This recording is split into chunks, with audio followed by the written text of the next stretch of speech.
GNT Show is intended for mature audiences. Parental discretion is advised. These are the voyages of the GNT Show.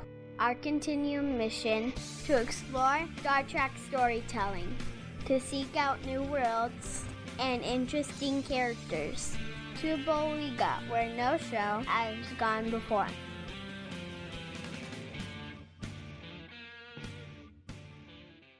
Live long and prosper, bitches. Good morning, everyone. Welcome to the GNT Show, episode 241. I'm Terry Lynn, and across the table is the man and the mystery, Gettysburg 7. I am the legend. You are a legend. I am the legend. We are the Ramones. Good morning, Joe Lontreux. Morning. And there she is to my left, your right, wearing her oversized smock of, I don't know, I got nothing. I'm so exhausted after my It was a $12,000 travesty, and I'm not upset about the price. I'm upset about the fact that it looked like a goddamn muumuu. It was a bad pillowcase muumuu. Okay. Oh It my. happens. Oh yeah, Jacket Gate. Jesus Christ, it's the ugliest thing. I'm Never sorry. order clothing online. Again, I am not upset about how much it cost. I understand that you want to look good, you want to buy designer stuff, and usually things like that are donated. However, I'm sorry, you don't wear shit that makes you look like What? oh my I god. don't know You're what in a you're ta- potato I don't sack? know what you're talking about. What? How can you not know what we're talking about? I don't know. I Oh, don't know what about Jacket Hillary Gate. Rodham Clinton. She was wearing what was it, an Armani jacket? And Yeah, I swear to God, it looked like a really bad pillowcase. Like not even a pillowcase, like like a upholstery. It looked like a couch. It looked like couch upholstery. Yeah, it was a boxy style. Okay, Oh. and so it was very, very straight. Really, probably would look good on was. no one. I would say No one. $12,500 for that fucker. Seriously. Well, remember, they were broke. Just saying. No, like I said, it doesn't matter who people are talking about how they think I'm in a tin can, so I'm really bummed. So finish your You and introductions. Alan were playing your little games again, weren't you? Yeah, finish your introductions. And there he is to my right, your left. He's wearing something, and it's sparkly, and it's Ceridian. Kabla. Wow. And over there, she's with the cap and the gown and the thing and the stuff with the yarmulke. It's Jasfa. Good morning. It's November 13th for Michael Hinman. There you go. November 13th. November? November. It's November 13th. Oh, wow. It's no longer my birthday. Okay. We've had a little issue with time travel, just but we'll have a reset at the end of the show. Oh! I've got a time travel for you when we get to Coffee Clutch. And over there he is, combing his beard with his Shakespearean tights on. It's Kajiro. Good morning. That's all you're Good getting. evening. Good evening. That's all you're getting. Just move on. All right. Never drink wine. Okay. Well, in the middle of everything, we've already started off my anti-muumuu rant. Good morning, everyone. Let's start off with a nice, decent coffee clutch. What did you do this week? Coffee Clutch. I'm going to start off with Janet this week. Miss Janet, what did you do this week? Oh, I had dental surgery actually. That was very exciting. They moved part of the roof of my mouth to the bottom because I don't know why. But apparently that there's just sort of something that my dentist does and just kind of, For shits and giggles. yeah, it doesn't look good up here, so we're gonna move it. The furniture is being rearranged in my mouth. A little interior design. Yeah, it's a slight interior design. Wouldn't that be issue today. shifts and giggles? Shifts it. Pop, pop, pop. And so that made me look like a prize fighter for a few days there. And This Sorry. just isn't working here. Let's put it over there. How does that look? Change the color. let's figure out that feng shui in your mouth. So, Okay, just a little more to the left, a little more to the left. Now look, don't you have much better positive energy today? So yeah, Oh God. yeah, stop going to a holistic dentist is probably a good idea. And so apart from that, just the usual, just schoolwork. I have a thunderclap going on, really trying to get people to Oh, see, that's what please happens when do you something sneak on around. that. Yes, I have the clap, and You I'm get trying the to give it to other thunderclap? people. The thunderclap.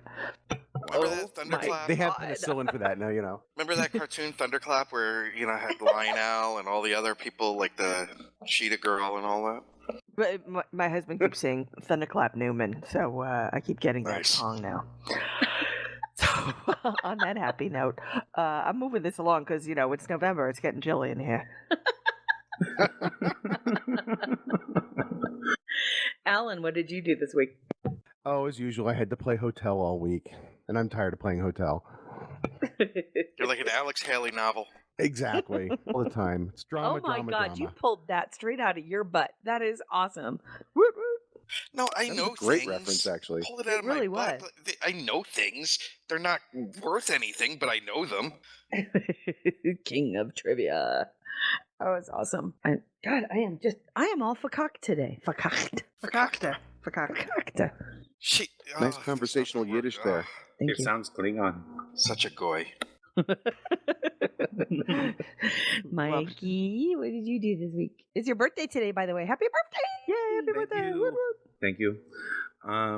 Kind of busy this week. Let's see. We spoke with Mike Schilling from Shore Leave. That No was, relation to Peter Schilling or Kurt Schilling. That was very informative. So check out that interview. Let's see. We did some more planning on Semantic Shenanigans. We have a theme song. Yay. Yeah.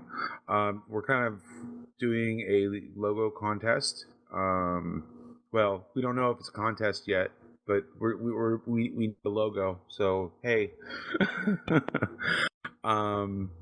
Kids of Stovacor released a new episode yesterday, and what else did we do? I've been working on my story for the charity anthology, so making progress on that thing. And did you tell everybody that Sci-Fi Commons retweeted? Yes. Yeah, That's big news for you. Yeah, that was awesomely unexpected. Apparently, this weekend they started recording an episode of Reality's Edge, and it happens to be one that I kind of wrote the story for. So that was like awesome. Congratulations. Thank you. I think that's really awesome. It's nice to see a script that says story by, doesn't it? Yeah, unexpectedly so. That's really exciting. Anything else? Probably, but I can't think of it right now. Started work on Semantic Shenanigans' website, but that won't get any major work on that done until next week. Oh, and my Trekmas shopping is done. I got presents for all my Star Trek family. Yay. Thank you. Nick, tell us about the concert. Terry. Come on. I got a phone. By the way, you butt dialed me at like 3 a.m. Really? Mm-hmm. Were you on your way to the airport? Yes. I it was work. Friday is at work, and then I got up, go to work, and then Friday, I got on a plane at 1-something in the afternoon. I flew to Chicago, where I met up with the Ferris Anomaly. We fought the Chicago traffic, which was a joy in itself.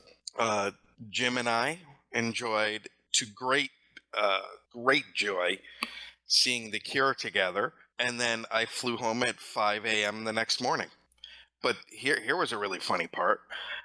Boarded the plane in Chicago at 4:50. The flight was leaving at 5. Now I have to remember how this went. The flight was leaving. We were loading at 4:50 or 4. Hold on, I'm still really tired. We loaded at 4:50, and I was landing in Detroit at 4:51. Huh? Warp speed. Okay. Time Time difference. zones. Yeah, time Right. zones.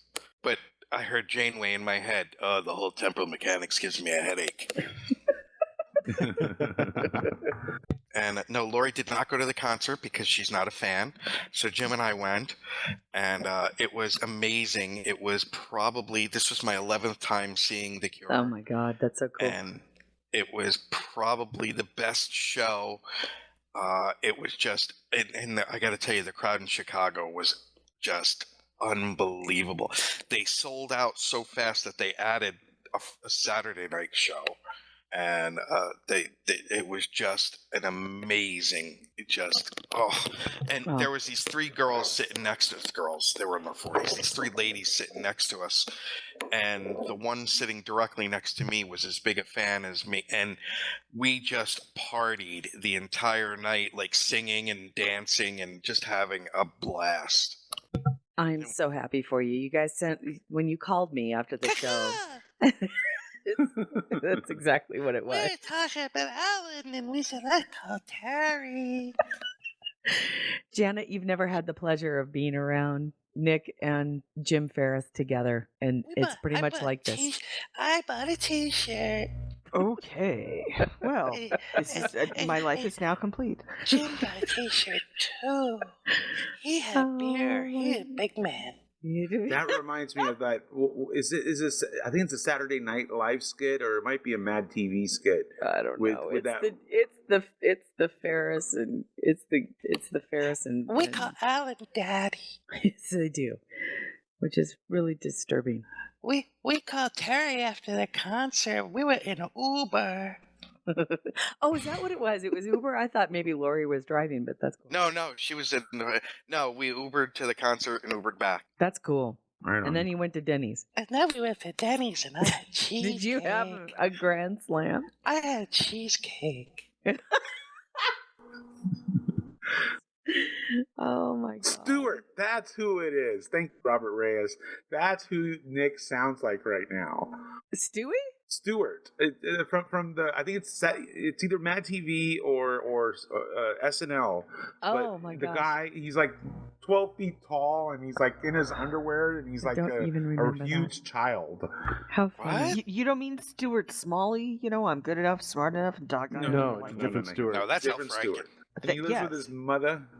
No, see, I had the cheesecake because I really wasn't. I was so deliriously tired by that point There he is. because That's mad. at one Mad point Jim has it's like the Android version of the Apple Watch, and we were dancing and bebopping and all of this, and his watch showed that he had been doing cardio for 14 minutes. That'll burn off the beer. Yeah, we were. I was a sweaty mess, and it was fantastic. It was fantastic, and then it was really great because they actually did a song I didn't think they would ever do live. Their song "Burn" from the Crow soundtrack, which is actually one of my favorite songs. But they also did a B-side from one of their songs, from one of their records. That's cool. And it's because I have everything they've ever done ever. It is one of my favorite songs of theirs. Actually, it's a B-side from "The Head on the Door," from In Between Days. And as soon as they started playing it, the woman next to me, she looked at me and I looked at her, and it was like a freaking movie because like we're staring at each other and we both went ah because we both knew what it was. You said it was like a huge dance party that they didn't do any slow stuff. No, they did no slow stuff, which is funny because just let's see, they had a 3-hour concert and everybody thinks that they're this gloomy, desolate, slit your wrists band, but yet we had a 3-hour dance party. Oh my God, that must have been a huge ball. I would have Oh my loved it. God. The new exercise Jim gram, sweating got- to the Cure. Yeah. And Jim I think he got video. There was this, and I'm going to tell you, and this is not a racist thing, but it was surprising to me the amount of people that were at this concert. Because let's face it, they're not known as a band that's big in the black community. Would you agree? You're going to have to understand is that I grew up in a different area, Oh, and The for Cure. God's sake. You just have to understand it was.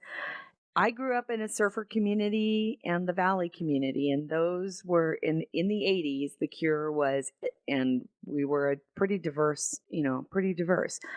Be that as it may, I can't say that I knew a lot of African Americans who would just be like, "Oh, I'm gonna go to the Cure." No, they were It's were like going to Metallica. There's not a huge audience of African Americans for that. the. But anyway, so there was this guy in the next row over, this older black guy, and by older, I would say probably in his late 40s, early 50s. This bastard was dancing like he was on Soul Train the entire 3 hours. I mean, people were coming from other rows to see him. That's how much he was just dancing away. It was fantastic. Right on. But yeah, it was, and then, oh God, so many things were happening that it was just I'm crazy. so glad you had a good time. I really am. You deserve it. Yeah, and I had, by the way, UIC Pavilion, 1, really great venue. 2, best stadium food ever. Really? What'd you The have? fries Oh, were so hot and crispy, like crispy on the outside, and the flavor was amazing. The chicken tenders were unbelievable. The soft pretzels stayed hot. I don't know. And Jim said that his cheeseburger was like unbelievably good. Right on. Yeah. sweet. But the concerts in Chicago, and of course, being in Chicago, I wish I had had a chance to see Lisa Marie. Shout out Lisa Marie! And of course, I thought of Televixen, the Empress.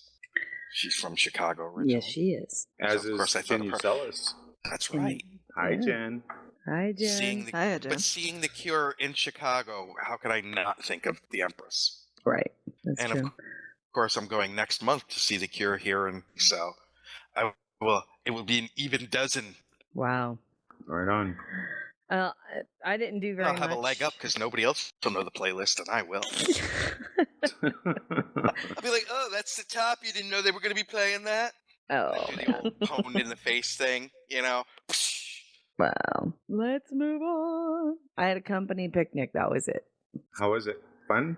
Yeah, they do it at a little. We have a very, very tiny, and I do mean very tiny, amusement park here in Albuquerque called Cliffs.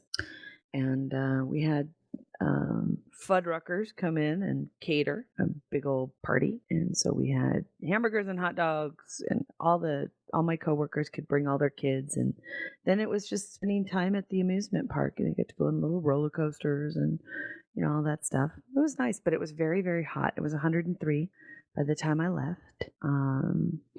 We're getting an early monsoon here in New Mexico, where it gets to be anywhere between 90 and 110, and then at 3 o'clock in the afternoon, the thunderstorms roll in. Wow.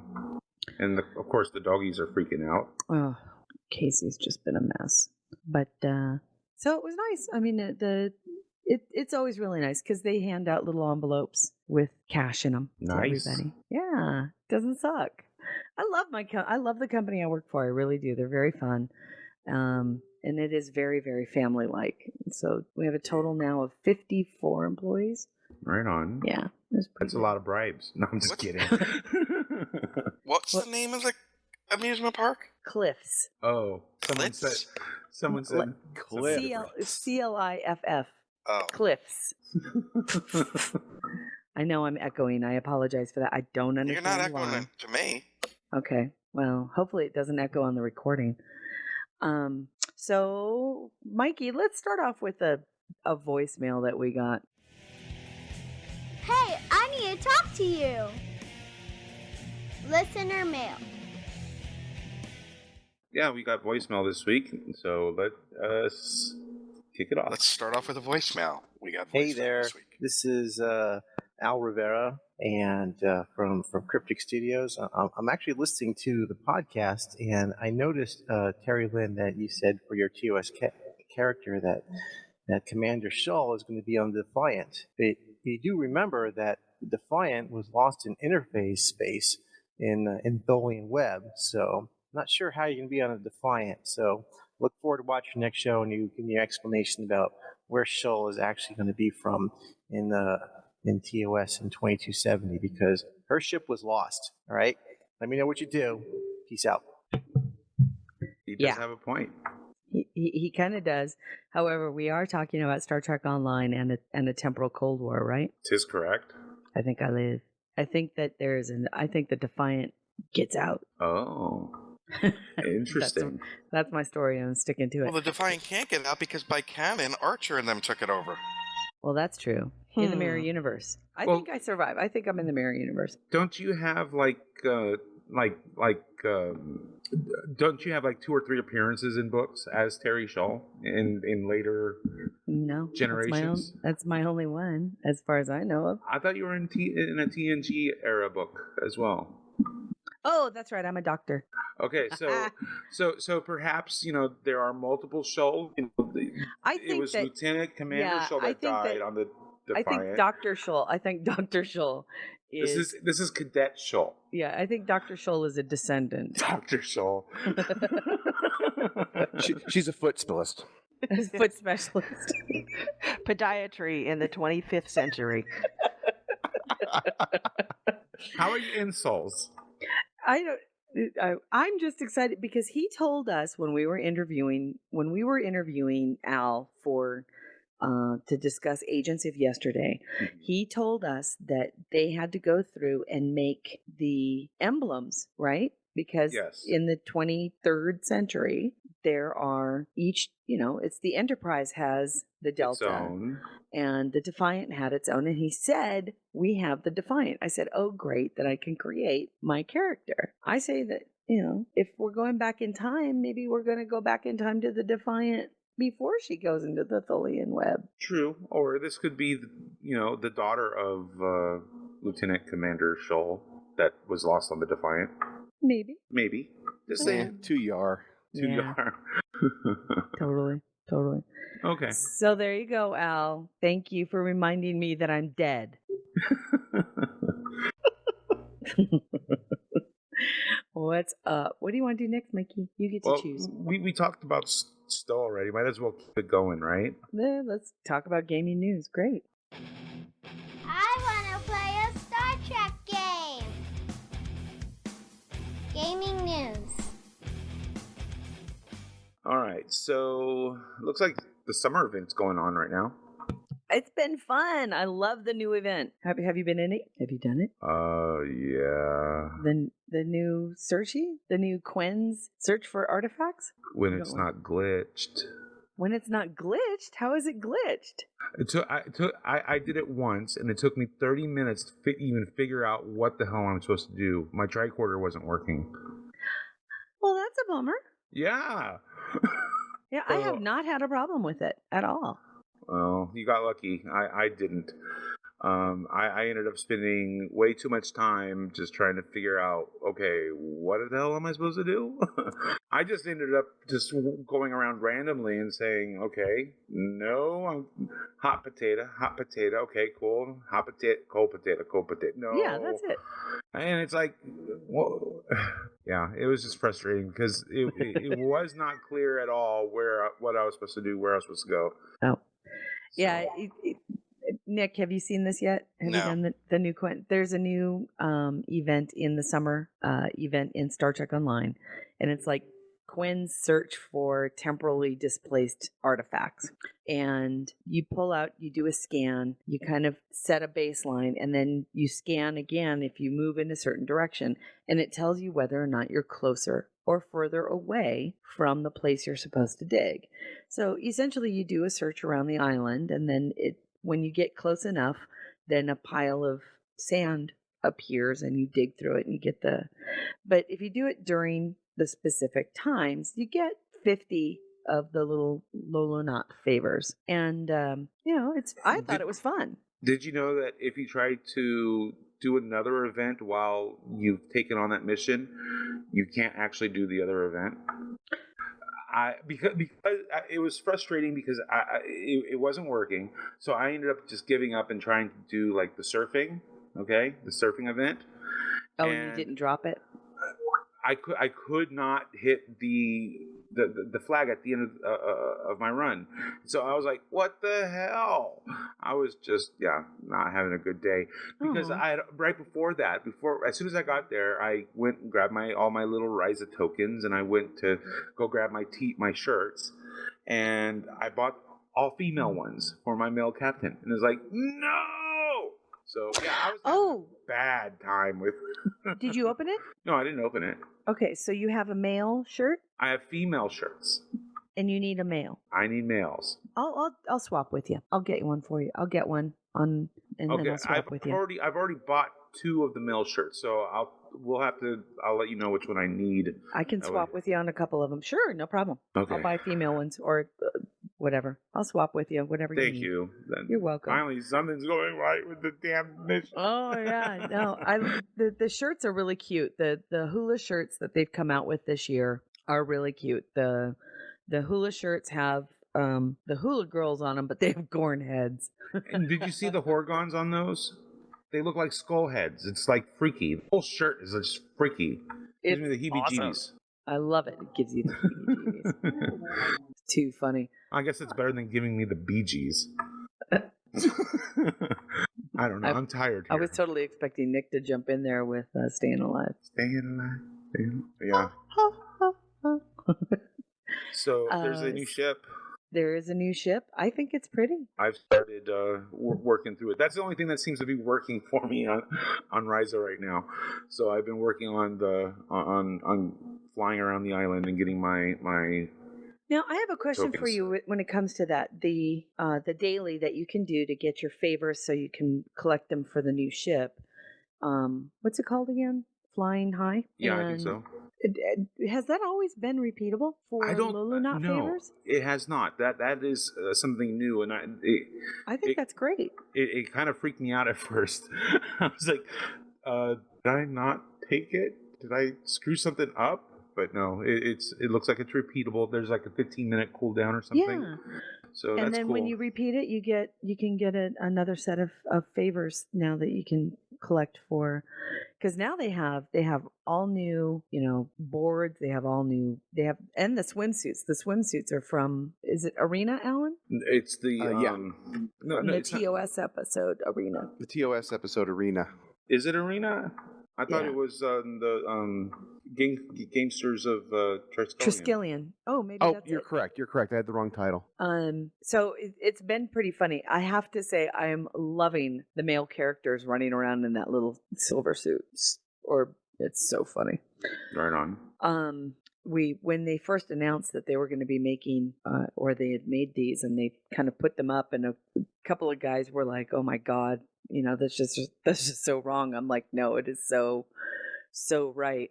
Our friend Zero, producer over at Cryptic Studios, said that she was going to fight hard to make sure that there's a male version of it. And thank you, Zero, because it rocks. I think it's awesome. Right on. I haven't gotten any of the new swimsuits yet. I was kind of I bummed haven't about either. mine. Yeah, I was more about getting the shirt. Yeah, that's the first thing I went after, and I got the wrong ones. All right, what's this? They announced the date. Yes. The Agents of Yesterday is coming out. It's a lot sooner than I thought it was going to be. Al made me Yeah. feel like it wasn't going to come out till the end of July, and That's what I was thinking, and here it is. It's like, wow, that's awesome. I'm so excited. July 6th. And I think this gives the new players who decide to roll a TOS character an opportunity to actually do Ryza. Really? I think so. I think there's like a 2-week overlap. That's fantastic. That really is. It gives them the opportunity to play a little bit and get a little idea of what it's like to have one of the annual events come through. That's cool. Yeah, very cool. I hope there's not a level requirement to get into Ryza though. I think it's 5. I think it's something 5 should small. be fairly easy Yeah. to get into. I think you get to level 5 by the time you get out of the academy or something like that. Okay. Star Trek Memories. Yeah, this is the second time I've seen them do this. Essentially, it's the team, and they are talking about the first time and their favorite episodes of TOS or Star Trek in general. And I thought it was really cool, to get, to see who each team member's memories on Star Trek and what some of their favorite episodes were, or some of their most memorable, because not all of them are. Sometimes the most memorable aren't their favorites. So for instance, there was one gentleman. He talked about the Ardra episode. Devils do. Yes, he watched it as a child, and it scared him. It scared him so bad he couldn't watch Star Trek for like 3 weeks. I love it. I was just a different. That happened to me when I saw Code of Honor. Boom, boom. Too true. Oh my God, they're so cool. Well, that's kind of nifty. And then there is one more link about a different game, not Star Trek Online. Let's get started. Yeah, there you go. Here's Janeway. So this is created a I'm losing Mike. Hey, Skypey. Oops. I opened up a new page. Yeah. This thing has to be video and ad heavy. So essentially, You know what? I'll take care of it. Yeah, okay. Mike, you are Skyping like a thing. okay, Skyping like a Skypey thing, like a train on a track. I've closed the You're gelling like Magellan. I've closed the browser. So That is like the dumbest. hopefully it clears up. Any better? I think I can do it. Don't worry. Okay. So Yeah, much better. basically, it Now you're Ubisoft- Skyping again. No, you're not. I'm just kidding. Shut up. No, he's not. Essentially, Ubisoft they created a virtual reality game. I think it's Star Trek Bridge Command or something like that. I don't have it in front of me, obviously, but they gave it to three different Star Trek actors to try out. So it was LeVar Burton, Yes. Ryan, Yeah, and it's a virtual reality game, and it's made by Oculus Rift. yeah, you can use the Oculus Rift to play it, and it gives you that 360-degree, immersion. It seems like it's pretty cool, but the game is by Ubisoft. It's by Ubisoft, and it's made available for Oculus Rift, C, Vive, and PlayStation VR. Pretty So cool. yeah, it seems like it'd be fun to try out. Cool. So I want to talk about a game for a second. Cool. I am ready to just rage quit timelines. Oh. Oh, why? Because when I spend 260 chronotons to try and get the final fucking Piece. to get some field rations and it Oh. never comes up. 2-star You know field what? rations. I'm sorry, those odds just don't add up. It's Just the- like when I have a 92% chance of fucking doing an away mission and it comes up empty, stop it. Just stop it. But the 45% one comes up as a good. Yeah, you're trying to get the 2-star field rations, right? Mm-hmm. Yeah. I am sincerely hoping that the next Cadet Challenge, which comes out on Thursday, which will feature the lovely ladies of Star Trek, I hope that one actually has the 2-star field ration in it, because the chances of getting what you need through a Cadet Challenge is so much easier than It's trying not the to get point. it in the game. The 250 chronotons is a I lot know. of away missions. I know, and I feel your pain. That and the 2-star, what is that thing called? The transport enhancer. That's a pain in the ass. The 2-star polyalloy and the 2-star database. All those are pains in the ass to get. Trust me. I know. I suffer right along with you. So, And so Disruptor Beam. You don't want to create a game where people are thinking of rage quitting because you've made it near impossible to get something, especially when it's something that never shows up in the store either. Yeah, that's the thing. Yeah. If you're going to make it that difficult, if you're going to make it rare, let the people who want to, burn through chronotons do yourself a favor. Make it available for dilithium. People will probably spend it. And there's where you make your fucking money. Just saying. Okay. Oh, Well, What is going on in our chat room? I don't know. Well, is it I know typical? for people that listen that aren't here live, you probably hate it, but it's turned into 50 Oh, Shades of Disney, Disney. 50 Shades of That's this. just so wrong. And Well, It's like just, Kama Sutra Disney. yeah. Okay. well, real quick, just want to add on the timelines.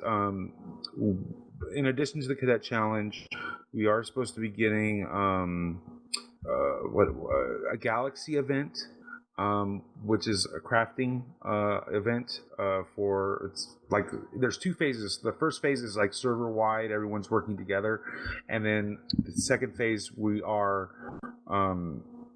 we select a faction and then we're working competitively to get that faction maxed out, or to win, and that will be the first time that we actually get to the faction that wins gets to kind of like help shape the next phase of the game. So we get to select how the game is going to evolve, which I think is kind of interesting.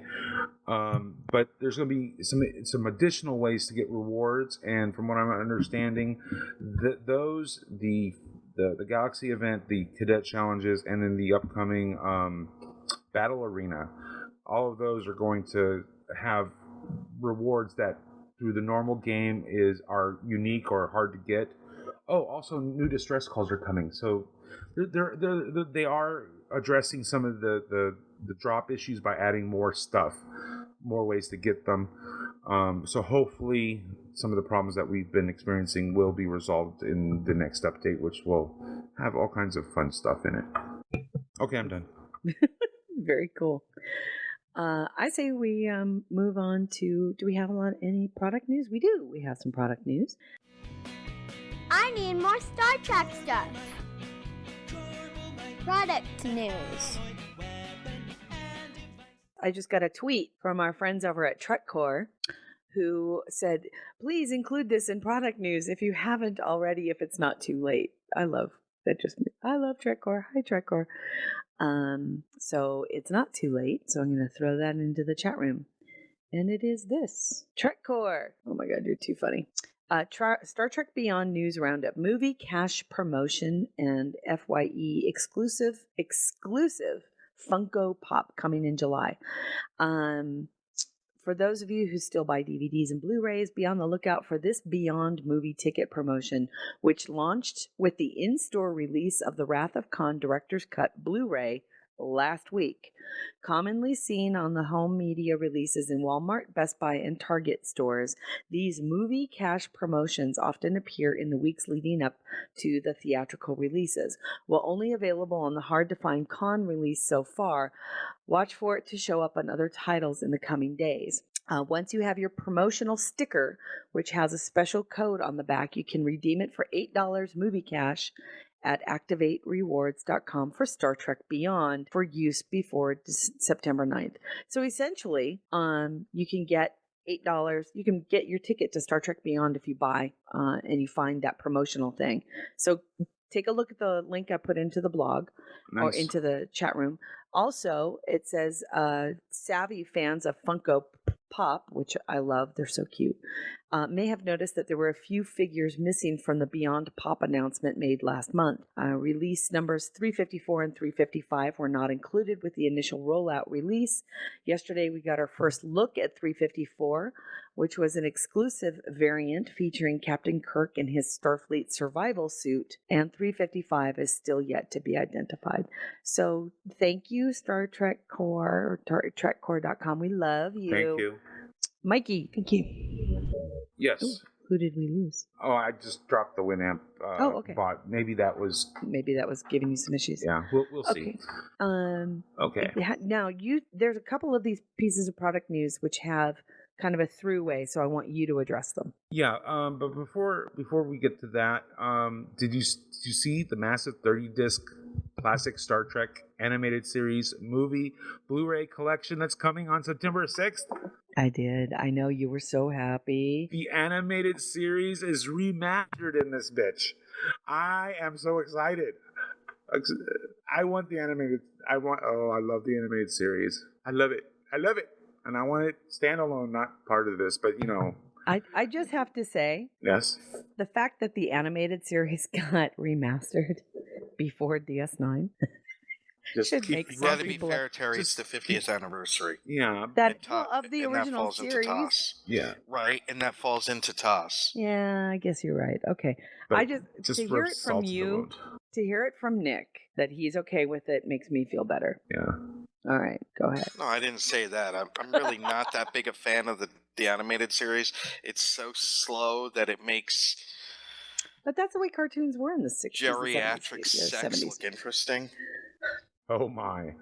What? Wait, what? That woke Janet up. It totally did. I'm just over I here can't even. crocheting. What did he just say? Pretty much.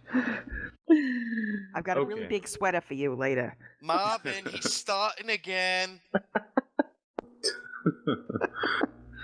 Okay, but Go for it. yes, I do have a 3-pack of links here that I'm going to talk about. So let me get the links into the chat room. The first one is these are 2 items that are San Diego Comic-Con exclusives. The first one is freaking awesome. I think it's the Spock Hot Wheel. There's a classic picture of Spock. Saw this. A classic picture of Spock where or Leonard Nimoy, he's in his Spock uniform and ready to film the show, and he's leaning against his brand new car, which is the 1964 Buick Riviera, and they recreated that image. Hot Wheels did. And that is one of the exclusives, and it just blew me away when I saw it. I was like, "That is totally awesome." It's go ahead. and it's an exclusive for which convention? For SDCC, San Diego Comic-Con. I'll tell you. There's a lot of these exclusives that are coming out for San Diego Comic-Con that you just kind of go, The other one is Vina, the Orion slave girl from The Cage. mhm. She's got her own Star Trek Barbie now. So these are our SDC exclusives, but if you go to Matty Collector, MATTY collector.com, right now you can actually pre-order the item and pick it up at SEC if you're going to be there. One of the articles that I had shared actually says that if after the con, these items will be available for a limited time. I think what that means is if they don't sell out, you can purchase them through mattycollector.com. So my suggestion is if you can't be at SDCC and you really want these, or one of them or both of them or whatever, keep checking that website after the con, and hopefully there will be some left over and you can snatch yours up. But yeah, these are San Diego Comic-Con exclusives, but they are totally awesome. They're really, really cool. The fact that Hot Wheels got the opportunity to make that, and it's so unusual, and it's such a it's more about Leonard Nimoy than it is about Star Trek. I mean, it's just a great piece that I'm jealous. I think it would be great especially for anybody who collects the Hot Wheels stuff, because they make some really high quality things. Yep. And there is, let me think, was that it? Nope, there's a coin that came out. Alan and I saw this the other day. It's a Delta coin that apparently is real currency in Canada. Yeah, it's worth $200, but it costs you over $1,000 to buy it. Are you kidding me? No, but it's a $200. It's worth $200. You can actually use it to buy $200 worth of stuff, but it'll cost you over $1,000 to get it. That's crazy. Yeah. So I guess it's more of an investment type thing. It is solid gold, so that kind of explains why it's so high. But yeah, if you get your hands on one, you're probably not going to want to sell it. I'm gonna. By the way, there's I'm trying to get the links into the chat room. Thank you. I'm just having all kinds of issues this morning. It's all right. So you pick up and keep moving. I'll get these links into the chat room. Bradford Exchange. They you know how over the top they are. Well, they're getting into tree collecting now. They have a Star Trek illuminated train collection. Wow, he's really echoey now. It might be me. Wow. Oh. Manny Moto. It's a Star Trek illuminated train collection with Spock car. What? Okay. Should I restart? Is that what I need to do? No, I think you're okay. It seems to come and go. Odd. I'm sorry. I apologize, everyone. So basically, it's a monthly subscription. You subscribe, and every month you get a new car to your train set. And one of the final cars is a Spock. Is one dedicated solely to Spock. So it's kind of cool. I mean, it's got all kinds of Star Trek images on it. So yeah, if you're into Bradford Exchange, or if you're into trains, this might be right up your alley. SB, it's because it's the 50th anniversary. Yeah. What was the question from SB? He says, I thought Trek wasn't merch mad. Oh. They are going to license everything except Axanar this year. And I have one more product. Like, I don't want to say anything, but I may have gotten my testicles laminated and got that, licensed. So Where do you put the Delta Shield? right between the balls and the shaft. Taint? No, that's between the balls and the ass. My husband's doing work in like the next And he hears desk over here. taint? Yeah, pretty much. Like, what? Because you can only hear my side of this conversation because I'm on the headset. Yeah. This is why you got to go. And you don't even have to press the talk button. You can just say it and go, no, but when you put it in your ass, it's just not as much fun. He pulls out a pocket watch. I have one more product. It's a Star Trek TOS Enterprise LED light. It looks like it's USB powered, so you plug it into your laptop or your desktop, and it lights up this blue. It's like a wireframe. Wireframe Enterprise. It's pretty cool. So yeah, if you like a Star Trek lamp, essentially, you might want to check this out. Oh, I see what it is. It's a single piece of acrylic. Yes. That gets lit from the bottom, so it's actually 2-dimensional. Yes. Okay, I get it. That's kind of cool. Almost looks holographic in the way that it looks, but it's actually a piece of acrylic, a piece of plastic that gets lit up that really stands out. And it looks like it's operated off of USB. Yep. Okay, that's trippy. Well, cool. And yes, SB, they are going product crazy, and it's about damn time. I was sick and tired of Star Wars getting all the cool stuff. I don't care how stupid it is. It's Star Trek, man. And yay for the 50th anniversary. Okay. I think we can touch on unofficial productions. All right.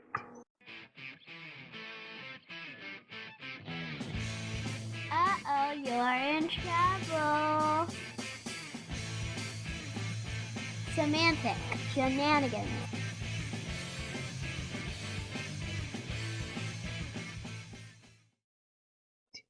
So, Janet, do we have any new news out of the Axanar front? Oh, semantic shenanigans. Oh, semantic shenanigans. Oh, yeah. Sorry, semantic. I'm already. My brain's already. Semantic shenanigans is already its new show, and it's not yet. So I apologize. See, we're proto new show. It's we're birthing it. Yeah, what? we're in the first trimester, but we're going to be carrying it to term. Does Nick not know this? No, I know. I was just saying that was accurate. All right. So, Oh, fuck. What is going on today? I don't know. We're a mess. We are. Thank God this one didn't get nominated. Oh, that's something else we did this week. That'll be our announcements. Yeah. Yep. All right. This actually will be pretty quick. The on the Axanar front, we had considered that June 8th was the Doe Day of Reckoning, and it looks like both Carlos Pedraza and I were incorrect on that. And that actually the last day to add parties was May 25th, because when the judge put down his last ruling, that's what he said. Oh, you sped up the timeline? Yeah, it can get confusing because you'll see dates or you'll see numbers, and if you aren't on top of it, this is why I was never a calendar clerk, folks. But either way, it doesn't matter. So nobody else was named. Okay, fine, that happens. I believe the strategy here is isolate the defendant. They probably felt that they weren't going to get anything else from anybody else, and this makes it easier to depose people, to subpoena them for depositions, because you can still get testimony out of folks even if they're not named parties. Absolutely. Next on the hit parade is due tomorrow. It is the response to the counterclaim. There may not be a response at all. That's been known to happen too, but I think that there will be. Either we'll see an answer to the counterclaim or we'll see a motion to dismiss it. And the other thing I want to point out, and I believe I pointed this out last week as well, is that the judge on his own initiative, even if he's not asked to, can go through it with a red pen and just cross out great big swaths of it for being irrelevant. And I think that that's going to happen whether he's asked to do it or not, because all the mishigas about Alec being, as an 8-year-old child, being woken up 2 hours after he went to sleep to watch Star Trek. I mean, Judge Klausner's got to be looking at this and saying, what, are you people nuts? I'm just glad that that we don't kill trees too much anymore with this stuff, because this was just such a waste. It was a waste of everybody's time, and it was a waste to read it. But again, this is their decision if they want to do that, and I think that they would. After that, we are talking about discovery. We're talking about subpoenaing people for depositions, and probably subpoena Deuces Takem, which is where they're asking for documentation. And I would, if I'm the plaintiff, then I'm going to be calling for an accounting, which is where I would be hiring what's called a forensic accountant and having them go through the books. And the reason why is not to, it's not to invade anybody's privacy. It's not for that reason at all. It's that, number one, this is a part of the damages portion of this claim. But it's also that they allege that there were material benefits that were attained from working on Axanar and advertising it and going on social media and using Prelude as essentially a proof of concept of what else they could do. And the best way to do that is through looking at the books. And that means knowing what the profit is in the donor store, knowing what may have gone back and forth with PropWorks, and you'll see potentially what's called commingling. And that's a real question, because if there was commingling, then there is a question also as to the validity of the bankruptcy that PropWorks went through a few years ago. Now, CBS and Paramount were not parties to that. That was MGM that was a party to that. If I'm at MGM, God, I hope I'm watching this case, because if it comes out, and that's not necessarily going to come out on Pacer, by the way, folks. We may find that we have months and months where we don't see much. Because it doesn't come out unless it'll end up as a part of a motion or something. But this stuff is still going on behind the scenes. We will hear if the case is settled, if the case is dropped or anything of that sort. So, by the way, yeah, anybody who was listening to Justin Lin and J.J. Abrams might be looking at their calendar and saying, they talked about that about 3 weeks ago. They said in a couple of weeks it would be announced this was going away. Well, 2 weeks have gone by, they've come and gone, and this isn't going away. Yeah, it's not going away because, something, directors and producers, they're lovely people. And yes, they make these kind of corporations lots of money, but the bottom line is they don't run the companies. So that's kind of what's happening with Axonar. Now, we are looking at other things with Semantic Shenanigans. Yeah, I did want to follow up on San Diego Comic-Con. Not San Diego, I'm sorry. Space Space City. Thank you. Yeah. Space City Comic-Con. A couple of things. We did get some more information. Some of it was from Larry Nemechek. Thank you very much. And some of it was a post on our Facebook page. And I'm so sorry, I've forgotten who wrote this. But first off, I had said that this was the second year of Space City Comic-Con. That was incorrect. It was actually like the fourth or the fifth. And except for this year, everybody, by all accounts, said it was wonderful. And that's great. So that's fantastic. But everything just sort of went to hell this year. And in part, what Mr. Nemechek said, sorry, I'm losing my headset here. What Mr. Nemechek said is that apparently something with the, I had mentioned that there was a bit of a corporate fight as well, where the board of directors was trying to oust the head, a guy named George Comets, and that failed, and that's part of why Mr. Steverson had left the project. And Larry said that he believed that someone came in as to basically sort of change the vote, and I was a little unclear on that, to be honest with you. And that may not be something that we see much more about. We may never see the details on that, but it's sort of this kind of weird, juicy corporate I fight. kind of got the impression that what had happened is that one of the board members, that in order to oust Mr. Kometz, that there had to be a Unanimous decision, and that he had a friend on the board. So that friend Yes. withheld that vote and caused a majority rather than a unanimous. right. And so Yes, exactly. that's what exactly. happened. Yeah, that they didn't get that they didn't get the votes to oust the guy. So so that was kind of interesting. But the other end of this also, we had talked about that fans were dissatisfied and they were demanding their money back. And I've got to give them enormous credit, huge kudos, big kudos here, that they are giving at least some refunds. They're doing this through, I believe the company is called ShowClix. I think that's CLIX. That's the company that they sold the tickets through. I had said that they were all $2,000 tickets. That's not true. That's actually the highest of the high were $2,000. And there were apparently tickets that were at lower levels.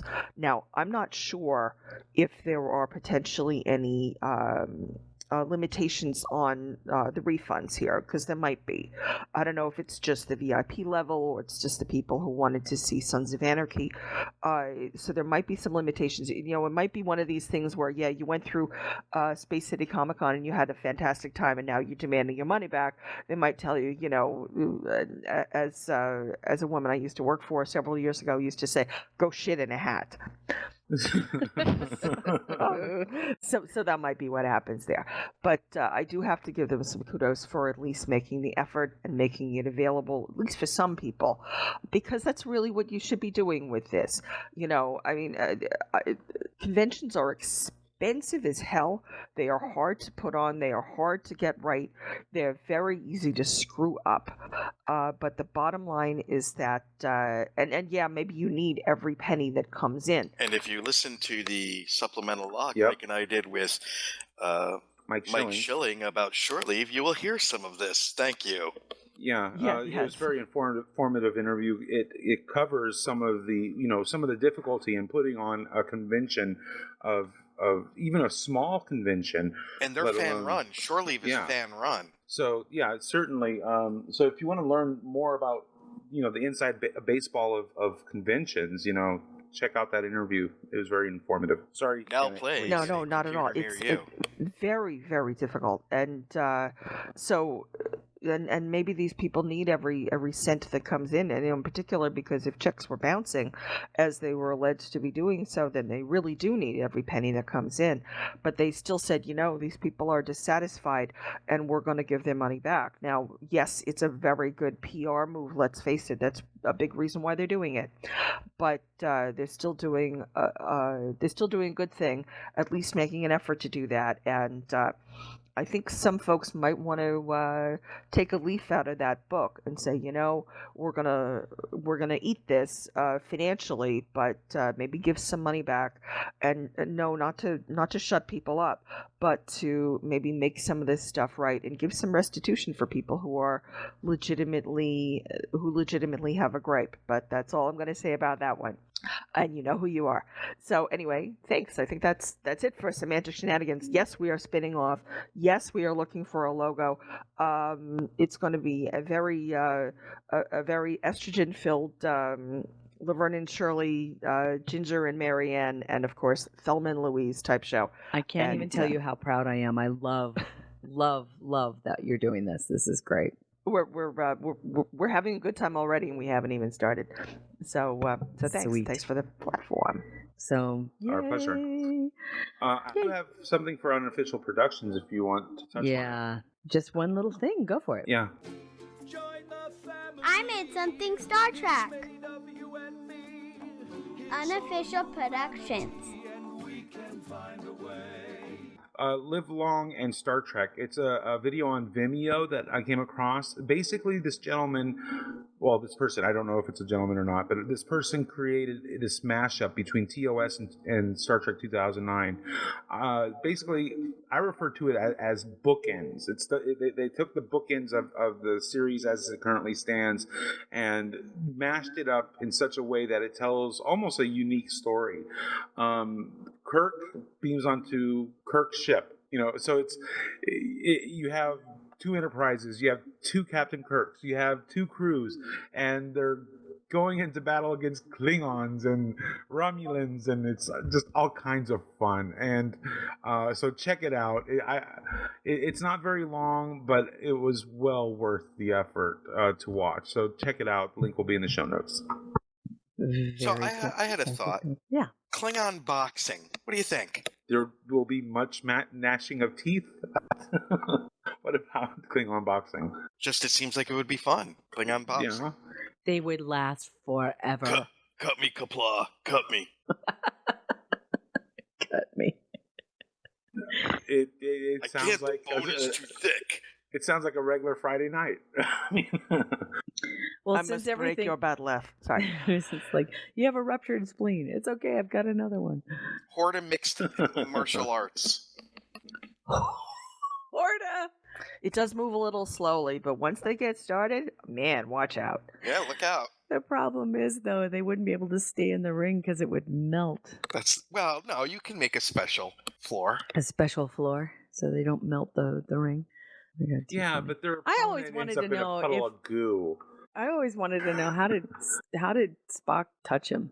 Because the acid came from the bottom, not from the top. Remember? Well, it didn't make it specific. They just fried people. Is that what it was? They were so you couldn't get. Well, out of if the you way? remember, it reared up and then slammed down on them, like turned people fat into food on a Vulcan buffet. stuff. It turned people into a puddle of goo. Okay. Like Kathy Bates hitting a CC's pizza. Ooh, there's an image there. Thank you. We Oh paint my God! Did pictures anybody without see? words. To talk about a squirrel, but did anybody see the video of the Hollywood Bowl performance of The Little Mermaid? Rebel Wilson, the comedian, she did Ursula. Have you seen this? Holy shit, she knocks it out of the park. Just letting you know. Do yourself a favor. Google it. Watch it. She's awesome. Okay, my squirrel. Fuck! I lost it. Yeah, I know because I tripped you. I tripped you up with the. No, I'm so tired. Well, I think we need to do real quick because we haven't talked about them in a long time, but we need to bring you up to date on what's going on with the new. What? Oh, I remember. You remembered. So I got an email from Kipley. Okay. Oh, there's something coming down the pike.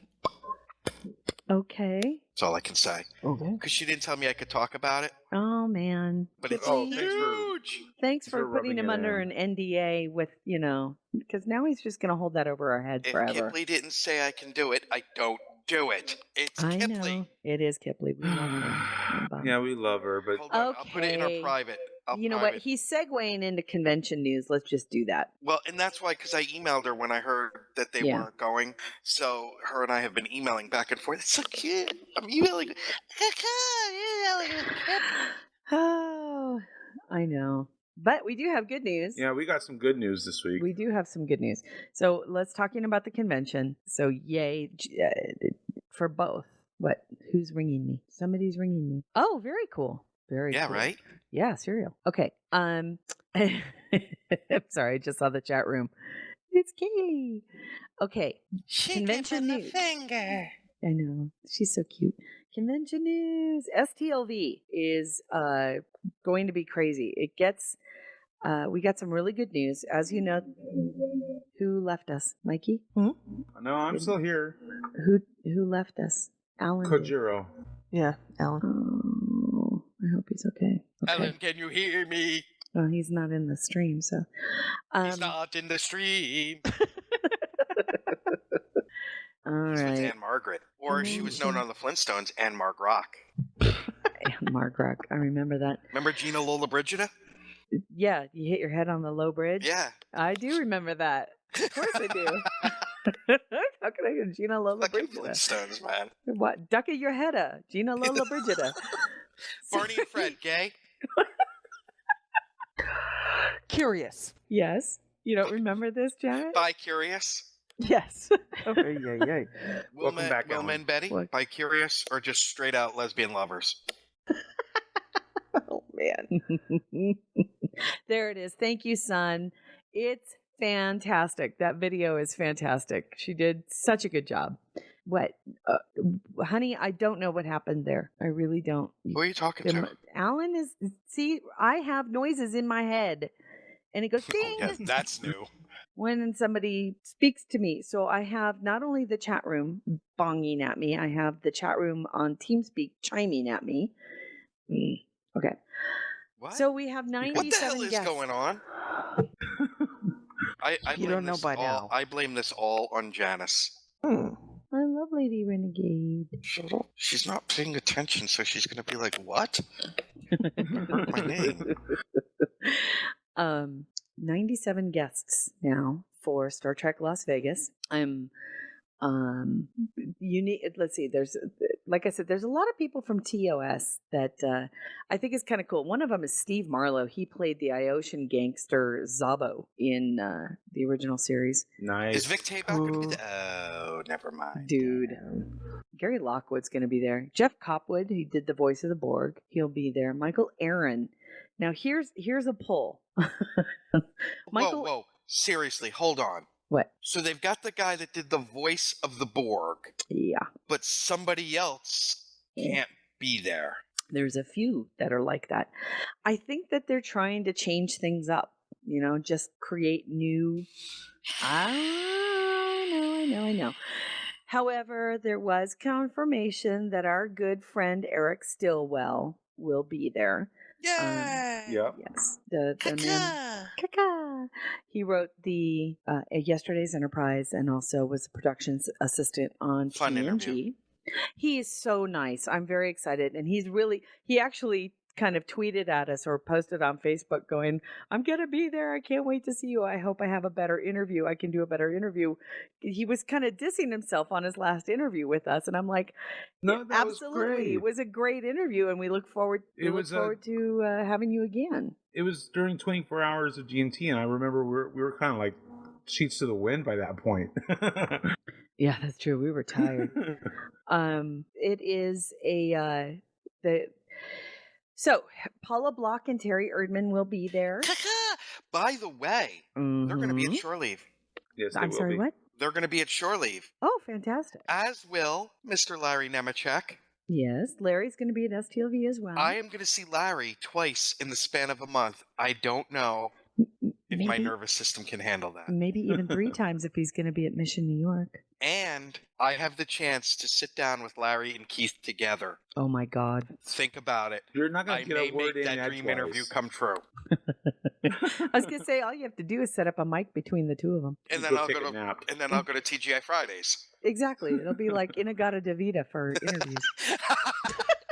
Jump into the fire. So you were going to say about Terry Erdman, Terry? Well, Terry Erdman and Paula Block will be there. We're working on something in the background on that. Oh, so it's still secret? It's not confirmed.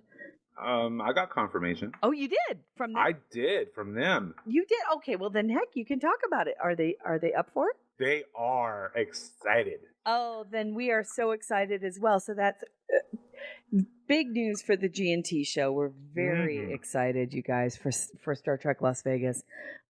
We now have confirmation that we will have 4 guests at our booth. Yes. So Dayton and Kevin have been confirmed. That's Dayton Ward and Kevin Dillmore. Yes. And now Terry Erdman and Paula Block will also be at our booth. So excited to give them. Yeah, what? We need a name for Dayton and Kevin. You know how there's like Benifer and Davin. I thought Davin. Kev. Dave Ward. Or Not Dave Ward. Dill Ward. Dill. We're gonna go with Dill Ward. Oh my. Okay. More Ward? Ward more. Ward more. That's his poor name. Wow. So David? we're very excited that Paula and Terry and Kevin and Dayton will be there at our booth, and hopefully we'll have a whole bunch of stuff for them to sign to give to people who stop by the booth. But Paula and Terry just needed a place to kind of meet their fans. And if you remember that not only are they writers, they've done a lot of wonderful Star Trek fiction, specifically some of the new e-novellas for the Ferengi stuff, which have been hilarious. Quark. And July 4th, their next Ferengi Quark book, The Rules of Accusation, I believe is what it's called, will be out on July 4th. And so they get to pitch that stuff, but they're also completely responsible for, they wrote the beautiful coffee table book, that beautiful costume, Star Trek costumes book. Yep. Which, we still, and so it'll be nice. You can come and meet them and talk. They are the sweetest couple. And I'm looking forward to all of you being able to meet them while they're there. Kevin and Dayton, of course, longtime Star Trek novelists, and we'll be there, and we'll set up times and let them come in. They don't have to sit there the whole damn day if they don't want to, because they also want to go as guests. Not as guests, but as attendees. They also want to watch some of the stuff that's going on for the 50th anniversary. So we're going to be scheduling them out so they can have a few hours at our table and meet the fans, and then go off and do what they want. Do fan stuff as well. And do fan stuff on their own. That's exactly right. So I'm very excited about that. I think it's wonderful. We're also working on one other person, but hopefully we'll be able to get that squared away. I have to get in touch with him. Yes, that one is currently redacted. That one is currently redacted. And as soon as we get some information on his availability, we may actually have or a hers person. Or hers. We It's don't want to his. reveal too much. It's his. Okay. It's his. I can say it's a him. Okay. And if he's available, then Did we'll. you just say I get days of HIV? What? That's what it What? sounded like. No, I did not. Yeah, it really did. I did. Well, that's not what I meant to say then. Of his availability, but I got cut off. Sorry. No, it's not you. We're excited. So yay. Oh my God. Nick, look, it's you. It's the physical squirrel representation of Nick Minecci. That is awesome. Wow. This is Nick's spirit animal avatar. It is Nick's spirit animal. Oh my God. So cute. Did you see That it, is Nick? totally awesome. Nick, Matthew did you see Anderson it? needs. I'm going to say We need to get him laid. For those of our listeners who may not have known, Matthew Anderson just put a picture of the cutest squirrel in army gear. military garb. That is totally awesome. Okay. So that's great news for us at the convention at Star Trek Las Vegas. Better news is also some news coming out of Mission, New York, which occurs over Labor Day weekend at the Javits Center in New York City. Carl Urban and Brandon Braga have been confirmed as guests. The G&T show will be there. We have press passes. We do not have a booth. but we will be there with our recording gear and all of that other stuff. Stalking people from the hopefully- shadows. Yeah, pretty much stalking people throughout the convention for 2.5 days. That starts on Friday, September 2nd, I believe, and ends on the 4th. Yeah, because I fly home on the 5th. And I'm very excited about that. So that's like 3 big conventions we're covering between July and September. Wow. Busy, busy, busy. Really busy. And I'm just so excited that Dayton and Kevin and Terry and Paula will be with us in Star Trek Las Vegas. It's What's up? Davin. Oh, it is Davin? Davin. Oh, is that what we've decided? Davin. Okay. It just sounds so Normal. yeah. Really? Yeah. It kind of does. I didn't hear you guys coming up with anything better. Well, I came up with Wardmore. It sounds like a grocery store chain. It does, doesn't it? I'm going over to Wardmore for some apple juice. You want some? Wardmore has the best rotisserie chicken. You have no idea. You could die, and it's kosher too. Yeah. they also sell discount electronics. Just don't ask where it comes from. The back Out of the truck, van don't in the even look. back. Yeah. Oh Oh, so boy. yay. 50 for 50 I'm- time? What the fuck, son? Napoleon riding a penguin. What? That's normal for our chat room. Yeah. And a headache. Ooh. Okay. Well, hopefully you are back, Kojiro. Can you say something? Kajiro, can you hear me? Because it's time. I don't know. We don't hear him. Uh-oh. Boost the polarity to the deflector Stop. edition. Okay. Oh, Yeah. he said 1 moment. Okay. Okay. So we will carry on until. So I think we got through. There was some general news. What's new in the Star Trek universe? General news. But I think we covered a lot of it. The most of those things people already know about. We all know that J.G. Hertzler and Jamie Cromwell were arrested for protesting in New York, which totally is within. Are we vamping? Yeah, we're vamping. I started to watch The Man in the High Tower. Oh, how did you like that? I watched the first 2 episodes. I really like it. Oh, good. Right on. Philip K. Dick is just twisted. Yeah, he was nuts. He was crazy. But- Yeah, well, that's part of the genius. Yeah, You know? exactly. I mean, he's not as crazy as Harlan. Hold on. Wow. That one was quick. New lawsuit. Yeah, I guess now when I think his name, it shows up. You know, it's because you're on the Express Family plan. Preemptive lawsuits. You know, when law firms merge with Sam's Club, this is what you get: the big bulk package. Just an update to what we talked about earlier. They're saying that this was a terrorist attack in Florida. He had a suicide vest I on. about that. Pretty, truly horrible. Yep. I'm just going to hold my tongue. Well, there is a whole lot of shit. That is a whole lot of really horrible stuff, and it's something we talked about before we started recording. So, for those of you, Oh, was it before we started recording? we started talking about the terrorist attack in Orlando at the gay club. Oh, I thought it was after. Never mind. No, and so we our hearts truly are out with all of the victims and their families. We don't know very much right now. The news is still just coming out, so we'll leave it to the journalists to deal with that. I'm just gonna say this. Mm. Here's one of the problems that I have. So the local the congressman, the representative, that's the word I was searching for. Because it happened at a gay bar, he's calling it a hate crime. So something like this isn't a hate crime if it just happens at a normal bar. No, it's a hate crime. This is my hello. What the hell is going on here? I to be honest with you, I agree.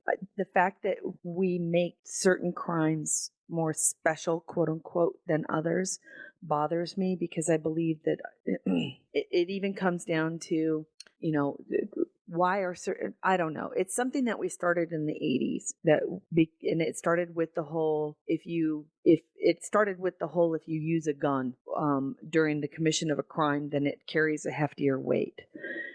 To me, I find that wholly ridiculous. A crime is a crime, and it either carries weight or it doesn't. Exactly. And we as a country kind of need to stop separating out, why is it so much worse to die by the hand of a knife than a gun, or why is it more heinous for a person to be raped with a certain utensil and not? Or I'm sorry, I find it kind of reprehensible. Rape is rape, murder is murder, animal abuse is animal abuse. The fact of the matter is that we place those things as people. We place those things going, oh my God, that's just so horrible. Yes, it is absolutely, absolutely horrible. I am not, by the way, diminishing what this person in Orlando just did. No. At all. I am not diminishing how heinous that was, because it was a hate crime. This person hated those people. That's all there is to it. Terrorist acts like this are hate. Doesn't matter who it's against. So, okay. So on that note, let's go to 50 for 50. Are you ready, baby? Yeah, thanks for that segue. I know, kind of sucked. I apologize. Well, when you're late, we have to fill the time somehow. Those who are late. I wasn't the one that was late. I just had to buy food. No fruit cup.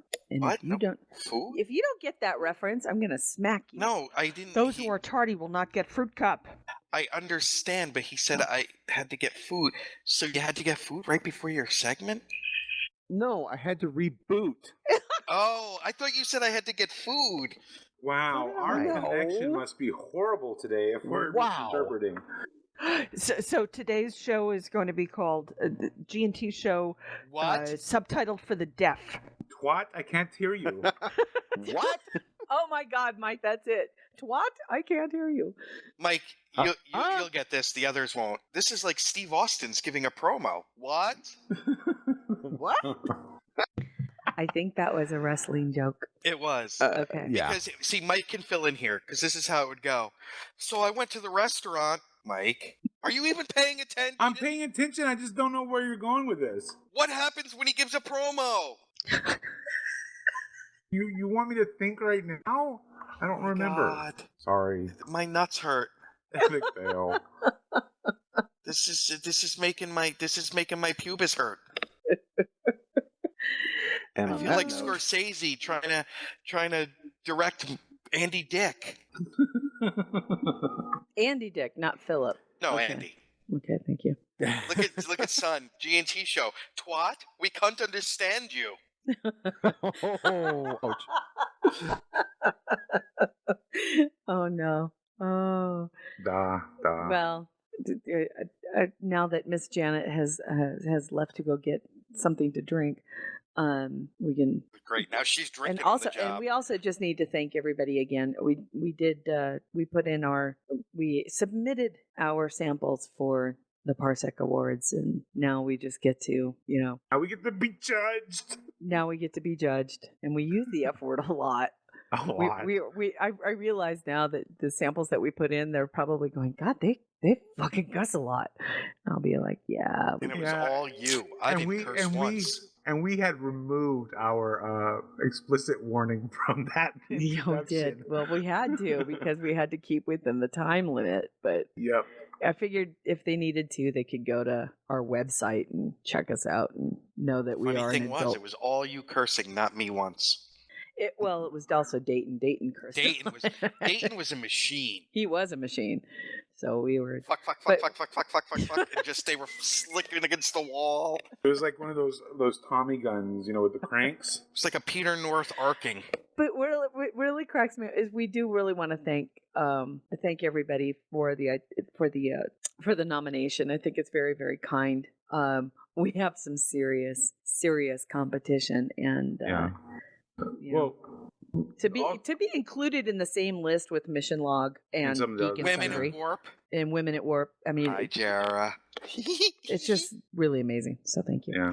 Jara. I miss you. We also, this week we were also getting quite a few messages privately from some of you people out there, and I have to say I was moved by some of them. I mean, See thank how you. Mike is? Mike looks down on you all. From you people out there. He calls them you people.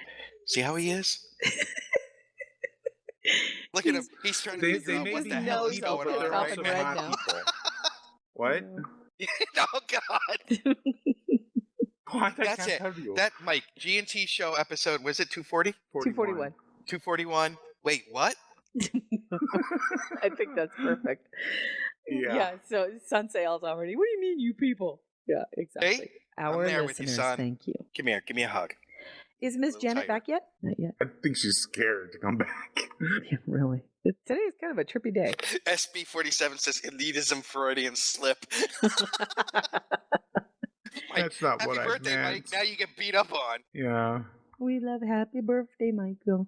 Well, I Thank think you. we just should Like Jeff start with Goldblum 50 in for Death 50 Wish. now. Goddamn rich cunt. All right, you two. Behave. What? 50 for 50. No, that's a Jeff Goldblum quote. Everybody I thinks know. Jeff Goldblum's a nice guy. His first movie, his line was "Goddamn rich cunt." Gotta love it. Okay. Let's do this. Let's Are play we this ready for fucker. 50 for 50? Is it time Yes. yet? Yes. Because I've had so many great segues into it so far. I don't know when to really start. Speaking of 50s, Oh, God. like Here we Death go. Wish 50, that Oh my leads us gosh. into our 50 for 50. Hi, everybody. Hi, Alan. Kojiro. Hi, How are we, y'all? Alan. Well, today on 50 for 50, because today's episode is the two episodes we're going to discuss are Voyager. I thought I would do a little recap on Voyager in our survey, because remarkably, well, maybe not remarkably to some people, only 3 Voyager episodes actually cracked our top 50. Wow, And- only 3? There were only 3, and 2 of them were this 2-part episode. Shocker, one was Threshold. No, Threshold made the bottom 10, remember? That's true. So I thought I would just list off what the top 10 Voyager episodes were, because 7 of them didn't make the top 50. And actually, some of these are pretty good episodes. The number 10 Voyager episode was the second part of Future's End, part 2. Okay, yeah. Which That's was the one the... with Sarah Silverman, Yeah, right? the time... Yes. Number 9 was Living Witness, which I believe was the one Oh. with... The Doctor, the where Doctor. he's I on that love other... Yeah. I love that episode. Yeah, like 700 years in the future. That's the one with Yes. Chakotay's got the full face tattoo. Right. Yeah. In the alternate, or not the alternate timeline, but Their the revision interpretation of of the history. history. Yeah, I had Yeah. written a Star Trek Online Foundry mission with that particular Doctor as a time traveling villain. Spoiler alert. Ah, okay. Okay, Uh, hey, Mike Braga. Yep. Mike Braga. Please, I'm sorry. Please continue. Okay, number 8 was the first part of Equinox, which was Okay. the episode. I believe the episode with oh god, the actor just went out of my head. It's a 2-parter where there's another Federation ship now in the Delta Quadrant, and they're not as with the one with Captain Ransom. yes. The guy from the Deer Hunter. I know his name went out of my head. I can't think of it right now. Fuck. Also a really It'll- good episode. Somebody in yes. the chat room will come up with it. Of course they will. Number 7 was Future's End, Part 1. Part 1, we already okay. had the Part 2. Number 6, Message in a Bottle. And I believe that's the one where they make contact with the Alpha Quadrant, but then That realize one's by with the end. Dick. It's the one with the Yeah. Romulan. Yeah. Right, it's the one with the Romulan, not the one with It's pretty Andy heartbreaking. Dick. That was the one where the Doctor actually transports over to the Alpha Quadrant. This is the one where they send the message and then come to realize that there's a 20-year temporal And differential. Vaughn Armstrong plays the Romulan, if I remember. Oh correctly. yes. Okay. I believe he does, yes. Number 5 is Timeless. I have to admit, I don't remember which one That's this one is. the one where Voyager's stuck in the ice. Yeah. Oh, yes. That's And the one where Harry Kim was pretty awesome. Yes. Yeah. That's actually, I really like that episode because you're right. We're actually Directed like by 20 LeVar years Burton. in the future. And then having again this finding out what happened to Voyager. Captain LaForge. No, not Fred Savage. John Savage is the actor. Fred Savage was the kid from the Wonder Years. Yeah, different Savage. Then number 4 was the second part of Scorpion. And then the number 3 episode, which we did have in the top 50, was the part 1 of Scorpion. And then, of course, we have the Year of Hell Part 2 and the Year of Hell Part 1 to round out the Voyager episodes.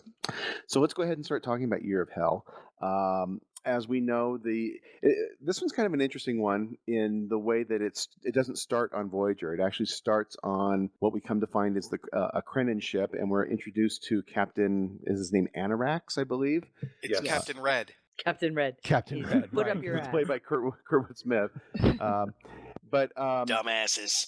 dumbasses. Basically, he has a weapon, and we see this weapon deployed. We're not really sure what's happening, but he deploys it on a planet, and basically the planet is the whatever was on it as far as a culture is completely gone. It's like reverted back to a natural state, and we come to realize he has this weapon that can basically erase elements of time from timelines, and then what we have is what they call an incursion. They erase these people from the planet, and then of course there's a like a cascading effect of what A that ripple effect. will Yeah. affect the timeline. A butterfly And- effect. The butterfly Thank you. effect, Thank you. right? But we really don't know what the purpose is at this point. Then we switch to Voyager, who is now going through Krenin space, and at first they encounter them, but they're kind of an aggressive but weak foe. But then suddenly something changes, and what we realize it's one of these temporal incursions that we can see as the audience, but everybody on the in the show, is not experiencing. Kind of like what happened in yesterday's Enterprise. There's a change in the timeline. Krenin are not this kind of just mediocre villain. They are now a powerful foe, and start attacking the ship. And then we start going into the plot, which is they are going to Voyager's being chased through the Krenin space, constantly being attacked, taking heavy damage from this very powerful foe. Then again, we switch back and forth between the timelines. Between the storylines. We go back to the Krenin ship, and what we find out is it's a time ship that they had utilized a weapon several centuries earlier to eliminate a foe, but didn't realize that the ramifications actually destroyed their culture. And so the ship, which is actually sitting outside of the time frame and can isolate itself, keeps trying to do things to fix the timeline to try to restore the Krenin to their glory. But what we really find out is that the captain is trying to restore a certain colony that his loved ones were killed on because of his time incursion. So that's really what's forcing the plot to move along. But what we get through the story is, and this is something that Nick brings up a lot, is we get to see Voyager just getting beat to hell, and we see long-term ramifications of altercations to the point where the ship is just becoming almost unlivable.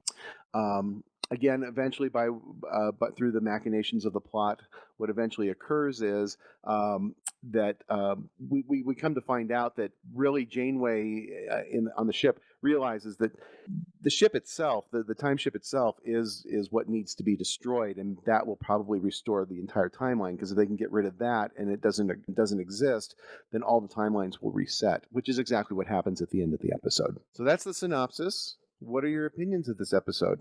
Now, of the episode or of the two-parter? I would talk about them together because that's the way we're you kind can't of talk about approaching it. one without the other. Exactly. It's like the 'cause Golden Girls. You one can't episode talk to the about other, Blanche it's without all one talking story. about Dorothy, you know? What was that?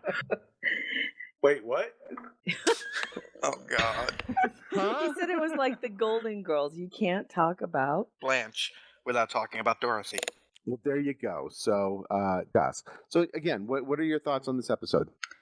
Nick, you start off. All right. Kurtwood Smith is always awesome. That is true. Hell yeah. Yes. He automatically raises the bar of anything he's in. He doesn't so much play a villain in here as the character reminds me a lot of Soren. He's doing what we consider bad things, but he's doing it because He has a selfish good His reason. motivation is not evil. it's His not motivation. evil. It's No. selfish, Right. but it's also, in a way, Soren's was more selfish because Anarax is trying to bring back his loved ones. So Right. it's bigger than that. But this is the one where when I did my voice, because originally Janeway was the captain that I thought I would follow the most. And then when I rewatched this one and she gets in that little tiff with the doctor and she refuses to rest Yes. at all, that's when I said, this bitch is crazy. Yeah, she gets a little bit too gung ho. She even has some altercations with Chakotay that are a little bit terse. That I wondered, okay, he's really making a gesture, and she's just so focused on what's happening, Yeah. But I also liked the Seven Tuvok in this Relationship after, because after he goes he, Oh, he blind. gets injured and frankly he's blind. So Seven becomes his guide. But it is another one of those times when you begin to realize that the two of them have so much in common about how they perceive humanity. And it's also one of those weird, rare instances where Voyager actually tied back, like they planned it all along, to the episode with Kes. Yeah, that's what I wanted to talk about. Was where she's brogging for time. This episode actually, it probably has the most continuity than any other episode of Voyager, because it goes back, it links directly with the Kes episode, but I also think because of the role that Seven of Nine plays in this episode, it also relates to the episode, and I can't remember the name of it right now, where she's working, it's Relativity, where she's working for the Temporal Agency and she's going to stop Braxton. I think this episode, because of her role, the introduction of Seven of Nine allowed the events of Year of Hell to be vastly different than what they would have been as what we had seen with the Kes episode. And I think that because of that, she kind of becomes this anomaly within Voyager, and I think that was the inspiration for why the Relativity chose her to go and use her to stop the Braxton in that future episode. So I think there's quite a bit of continuity based on what happens in this episode, and it's all kind of revolving around Seven of Nine. We also had Voyager. We also had some good scenes. Sorry, I was just wanted to add that Voyager at this point was very Seven heavy in the first place. So please go ahead, continue now.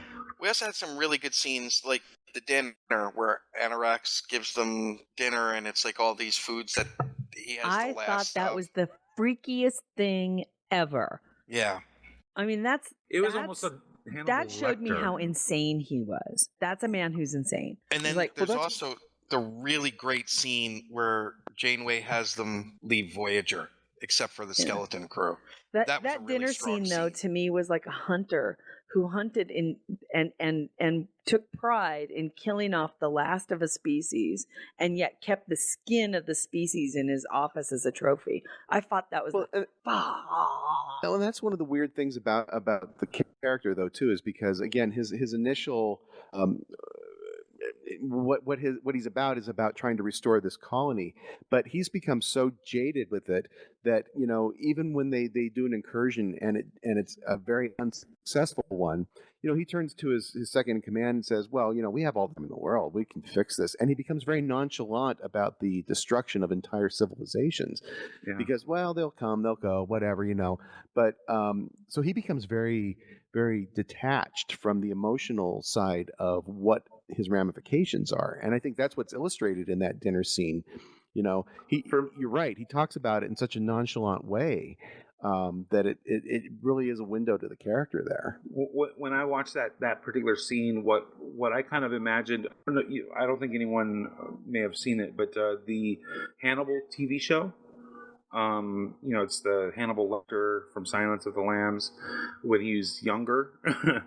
I was definitely getting that kind of vibe. I mean, this guy, in a sense, he's almost a cannibal. I mean, he's here. He is feasting on on these different civilizations that he's just vanquished, and it's like no big deal. And it's like, I don't see it that way. I see it like somebody that has the last bottle of a vintage wine from the 1700s or something, and breaking it out for the specialist of the most special of I really am a meaty titted fuck. the most special of occasions, and that's, this is the last of this and this is the last of that, and it's a gesture of how important he thinks Chakotay and Tom are. Right. But think It's about it. not How a cannibalistic way. It's like having, that ancient bottle of wine. Yeah, and it's like, look at how marvelous these people that I destroyed were. Yeah, I mean, yes, it has that element to it, but that's what makes it so creepy. It totally makes it creepy. Because what creeped me out more about it though was Chakotay was buying his shit. Yeah. Would you rather serve with Anorax or Janeway? Come on. See, the reason why I thought of Hannibal is because that is exactly what was going on in that show. I mean, you had Anorax was trying to change time. I mean, Hannibal was trying to change time and erasing whole species. There were wow, several I scenes. misunderstood that show. There were several scenes with him and the girl who plays Scully on the X-Files. Okay. Gillian Anderson. Gillian Anderson. She would be the Chakotay in that scene, and there would be Suddenly, I want to sleep with Chakotay. And there would be this other person, and little did that person know, but the Tom Paris equivalent, but he's the one that's actually going to be the next dinner. It's like you have that. Oh, it's like Eddie. Huh? Hmm? You've never seen Rocky Horror. Oh, okay. Eddie. Who's Eddie? Okay, Keep now up. I get it. That's a tender subject. Mike hadn't heard the Ramones until this week. That's a tender subject. The point is, for me, there was definitely a Hannibal Lecter vibe to that scene. It was I've seen it more recently, because of Hannibal Lecter, but that's where it was like note for note. There were things in there that were just matching up perfectly, and it made it even creepier knowing that Hannibal Lecter scene and reference. It was just like, wow. Yeah. I want to get to the most important thing in this 2-part episode, and it's not Voyager being all damaged, because that we've been through, and it's how Voyager should have been. Who else just wanted to pop those huge zits on Anorax and that race that are on the side of their heads? Who else just wanted to take a big pin and just pop those things? I have to admit, there was a point, like, it was like watching Dune for a few. Yes, exactly. Oh my God. And just be like, see, doesn't that feel better now? Don't you feel better? Well, be a Jewish mom. Say, now, don't I you have feel a big, better now? Now, I have a big problem with the plot hole in this movie, or in this episode. Oh, which one? Well, it always has to do with resets. And, obviously it resets everything at the end when the ship is destroyed, and I get that. Okay, so they destroyed the ship and everything reset. What is to stop him from doing this all over again? If it reset back to the point where he created it, what stopped it from, there was nothing that they went back and stopped him from. Well, that's what that very last scene was he was working so hard, but he got up to spend time with his wife, so it may be in the reset of the timeline he chilled out just a little. Yeah, there had to be something that made the story, the timeline now progress differently. But I don't know, if you're just resetting back to a moment, what is it that made her go in there and interrupt him at that point? Then, you get what I'm saying, or is it really every she always timeline interrupted is just him like so that, different? but he never took the time. Now, somehow, through cosmic rocketing, he takes that one moment. I get that, but what caused that? Because if the timeline just resets Sex to a moment, saves the universe. Yeah, it does. I get that, but there had to be something that caused that to change a little bit to make a different timeline. I have an idea. I can't say that this is exactly what happened, but it's possible that there could be a latent memory, kind of like this feeling of deja vu, that he may have experienced that kind of made him second guess and say, you know what, I am going to join you, and kind of, take a step back for a moment. perhaps that's what he felt in that moment. It wasn't clear, and I agree that was a one of the weakest parts in the whole episode. But that's the way I like to think it, is that there's a latent memory or a feeling of deja vu that he realized maybe I should, take the opportunity and just enjoy the day with her. I don't know. Right. That's just my theory. Well, and I have the other one. thing too. The other thing too is that he creates the time ship to take out this enemy that they're at war at. But when you see them in this last scene, boy, that looks like a pretty tranquil little community there. I mean, it doesn't. I'm like, okay, so this is kind of nice. Why is he having to even create the time ship? Well, here's the thing. I didn't get the impression that the piece of time that we saw him sitting at was the same period. That I got the impression that it was current time, not time. Because I didn't get the impression it was 200 years before, because that's when he said that he started, right? Yeah. So I got the Right. impression that he was that it was a current piece of time and not 200 years in the back. That he didn't get thrown back. That he was that 200 years was now. So we don't have. There's a missing 200 years there. And Boost power to the disruptor. We are experiencing technical difficulties. that was very weird. was very, very so bizarre. I think we now know when. Okay, we should be broadcasting again. All right. We should be back. Well, I- TeamSpeak did a big dump on it for those of us on the West. In the West, that was a little strange. And Yeah, it me, was on. because And you whatever. too? Yeah, Yeah, I it don't know did why. it to her too. I was the only one that didn't get bumped. Huh? Wow. That And the was thing is, we're all weird. connected to the same server in LA, which is odd. But Maybe I'm just that damn cool. Yeah, that's it. they took offense You to know everything what? we Explains were a lot. saying, except for Nick. So, Okay. Janet? I had one more thing about Hmm? 50 for 50, if we can. yes. That's okay. Well, Terry didn't finish her Well, thought. my Oh. thought was that there's that weird 200. I don't know where in the 200 years that timepiece was supposed to be. Was it 200 years ago, and he decided not to build the weapon, or was it current time? Because we don't know how long Krenim lived for, and it just shows that he never built it to begin with, or built it and never used it.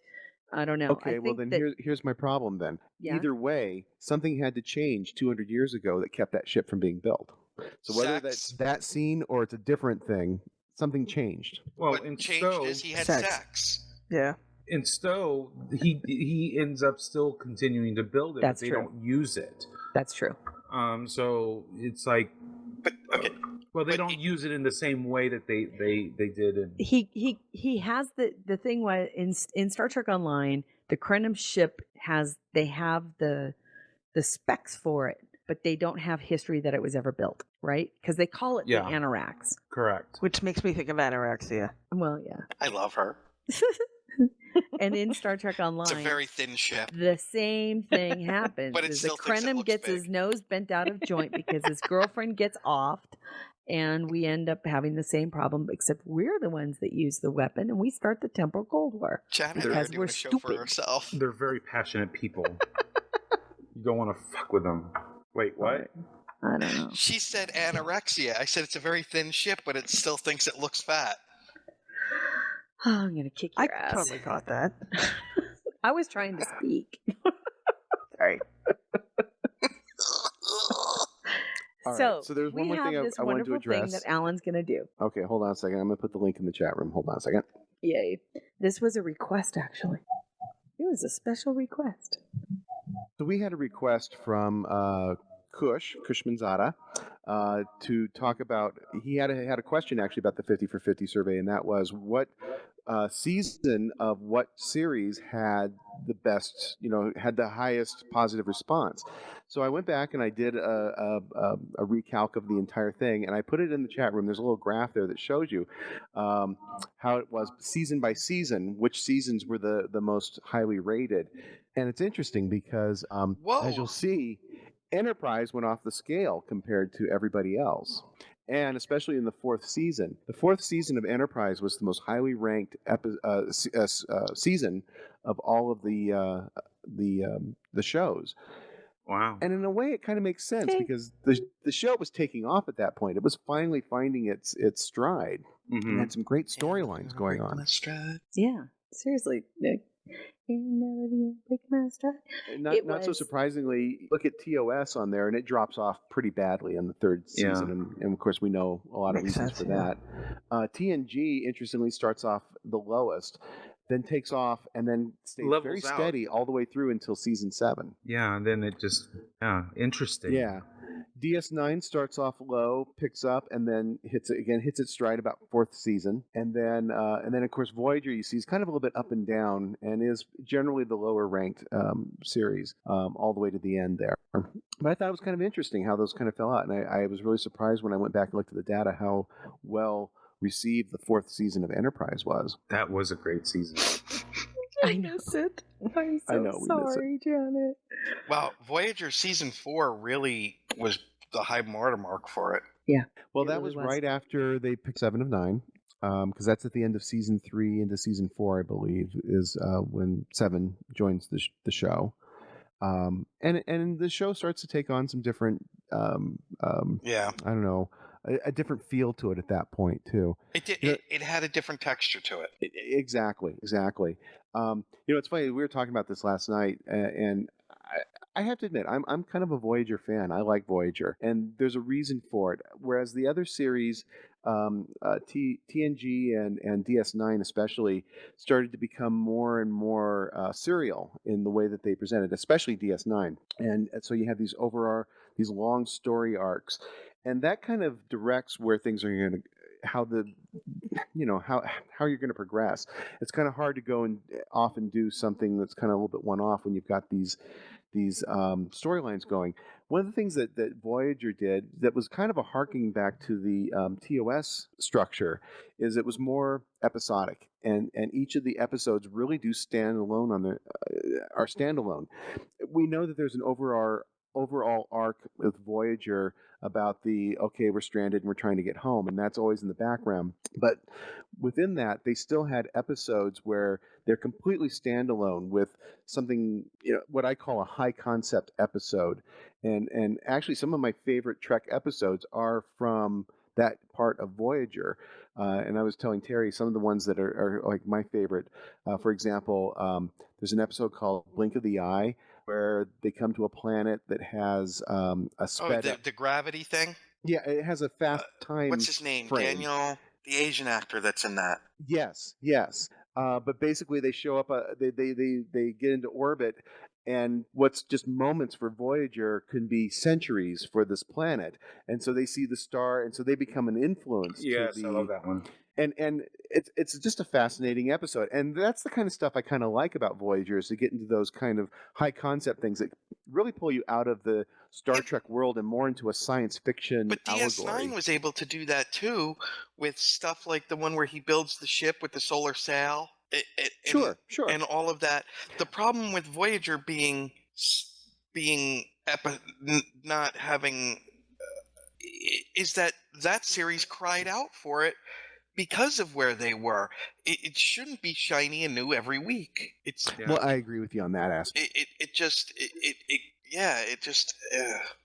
Something I'm finding interesting by looking at the DS9 line. When Worf comes on, the series pretty much just flatlines. It pretty much stabilizes at that point. And then when Jadzia dies is when it kind of starts sloping back up. I don't know if you can say it flatlines. It just is steady. Yeah, it's steady. You don't want a lot of fluctuation, actually. No, you want a consistent product, and I think that's what DS9 and TNG show. Yeah. Yeah, because you go from starting in season 4, 3.93, 3.9, 3.86, then 4.02. That is really steady. To go from 376, 362, 349, 355, that's kind of inconsistent. And if there's anything that shows a couple of unique, one, we all know now just from looking at the graph what growing a beard can do for a show. Stop it. Well, that's true. Season 4 is when Sisko grew his beard and shaved his head. Yeah. Yep. So Yeah, I'm just saying there's something it's to not be just said the about beard, facial it's hair. also the bald head. Well, here's another thing I think the graph shows too, which I hope the new showrunners for the new Star Trek will take into consideration. These shows don't go out of the gate at the best. No. And they have to find their stride. They have to find their characterizations. They have to find what their message is going to be and what their tone is going to be. And Well, that and the usually happens chemistry about between the season cast. 3. I'm sorry. Yeah, exactly. Chemistry and everything. And you can see that almost always about season 3 is where you start to see that real uptick. TNG did it a Around little faster in 2.5, season yeah. 2. Yeah. But still, I just hope that, they don't burn it out quickly and go, oh, this isn't working. Give it time. Give it time to find its place, and you're going to find you're going to have a great show. So, Agreed. seeing as though you touched on the new television show, we did get some news this week. Grab the remote. Star Trek's on. Television news. One of the writers of Year of Hell, by the way, Joe Menosky, is and has been announced as one of the new writers of the new television show that's coming out on CBS All Access in January. So he has joined the team, as have a couple of other people. Mike, you have a link, I think, Yes. regarding the new writers that have been announced. I think it's kind of interesting. One of the new writers is a gentleman who's never written for television before, but has written a book. And Kemp Powers, isn't that his name? Kemp Powers. He was announced along with Joe Menosky and oh my God, who else got announced? Joe and another person we were kind of Aaron excited about. Colette. Yeah. So it hopefully, and uniquely enough, again, it's so funny that you brought up Hannibal too, Mike, because Fuller, we all know, was deeply involved in the Hannibal show. Yep. So I'm sure he took a lot of inspiration, and he worked on Voyager. So I wonder if that dinner scene he took some inspiration from. It very well could have, because like I said, for me, I was seeing a lot of parallels there. Yeah. And then, but you're right. I hope that they go ahead, Mike. Oh, I was just going to continue commenting on this article, but go ahead first. No, go ahead. Because I wanted to touch on that before we tied up the show, because I know that it was important that we talked about it. In this article, they also announced who's directing the pilot episode, which is going to be Alex Kurtzman. And also they've revealed who the production designer for this new series is. I'm looking for his name. Mark Worthington. Let's see. He did Lost, Once Upon a Time, Ugly Betty. He's worked on quite a few Bad Robot shows. But there was also a revelation of some concept art, early stage concept art. It has since been removed. They asked to pull it down, so they went ahead and did that. But there was some concept art that he had created for a Federation ship and a Klingon ship, supposedly. Very organic looking, almost as if it was alive or grown rather than built. So I don't know if that's any indication of what or how real those concepts were. Yeah, I mean, for all we know, they could have just said, "Show me something with stained glass windows," or yeah, it could have just been some off the There's mark. still a lot of rumors that this is going to be set in JJ verse. We still have no confirmation on any of it. Zero. Exactly. So who knows exactly what we're going to get, but the team is starting to fill out. Yep, it's going to be an interesting show. Again, comes out January 2017 on CBS All Access. The first show, the pilot, will be shown on CBS Network, and then all shows on a weekly basis. This will not be like a typical streaming service where they upload an entire season at once. A season dump, yeah. Right. It's no season dumps. It's going to be a weekly release of each individual episode like regular TV. That's kind of it. Alan, did you want to wrap anything else up on 50 for 50? Well, because you changed subject, I went ahead and I put it into the chat room. But next week on 50 for 50, we're at number 4 in the countdown. It's DS9, Season 6, Episode 6, Sacrifice of Angels. Ooh. So we're only doing one next week? That's because when I do number 3, that's a parter that's going to be the third one and the sixth one in the list, the one I skipped in the list. And then we'll go into the top 2 after that.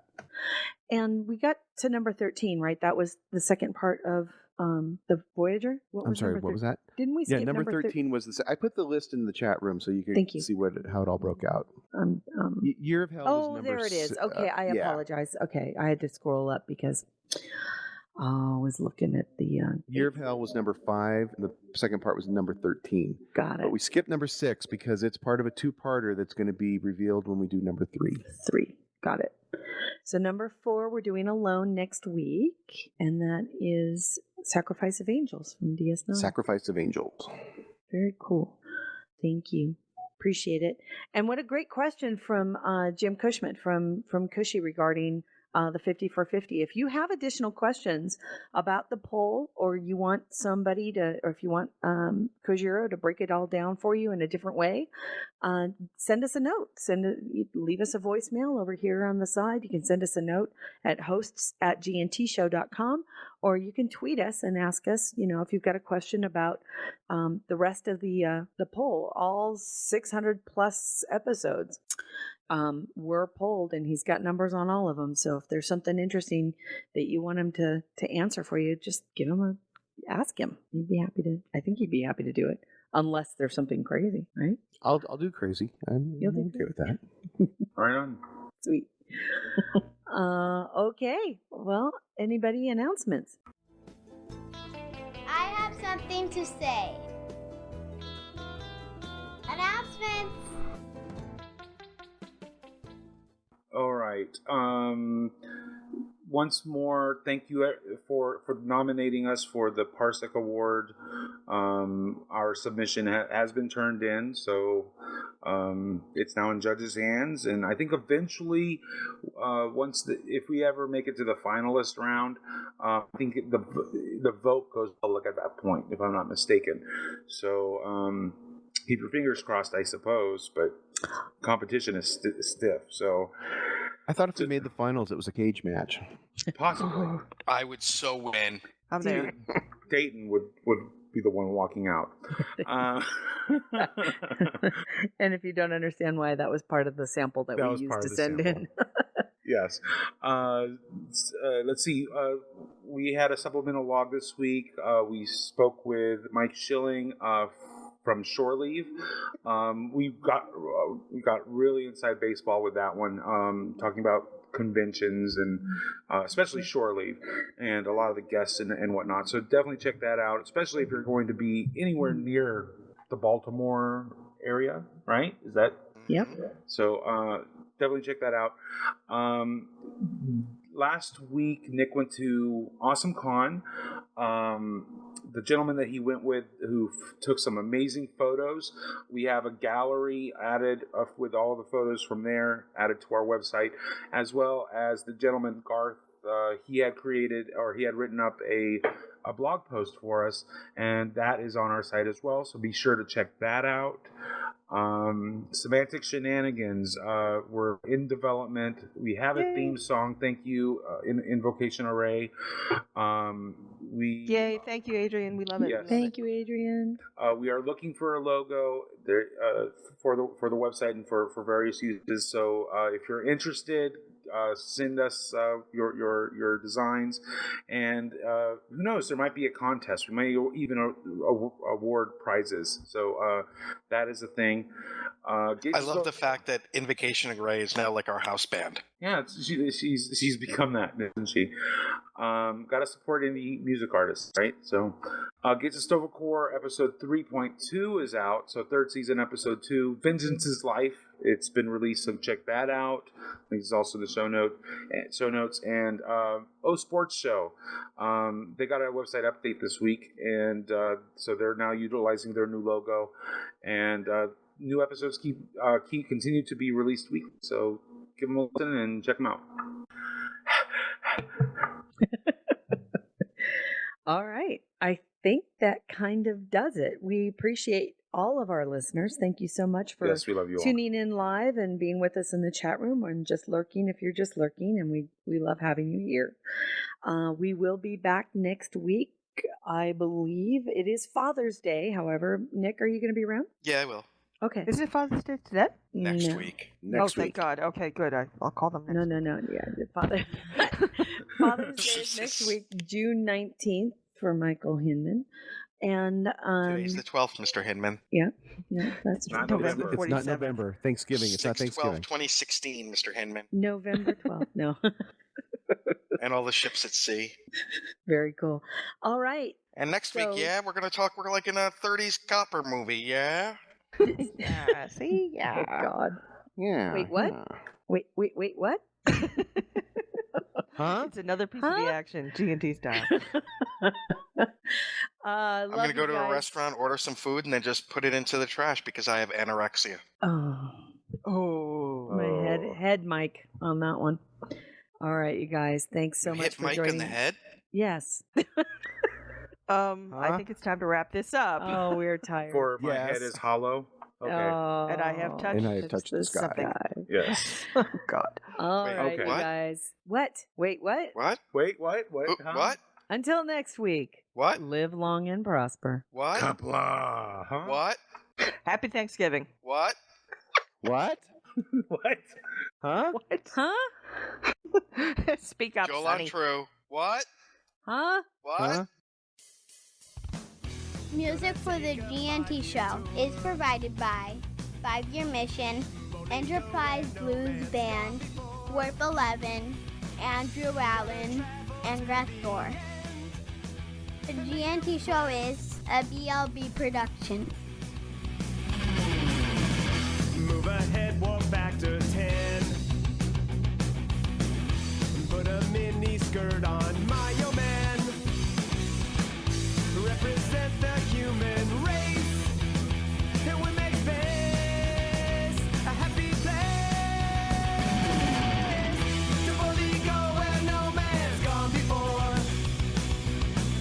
I think I sang that line once before, but I'm not too sure. We'll be so happy, can't you see? A zero-G community. Gonna travel to new worlds. Beam on down and meet some green girls. Gonna see what we can see. A fancy-free galaxy. To boldly go where no man's gone before. I think I sang that line once before, but I'm not too sure. We'll be so happy, can't you see? A zero-G community.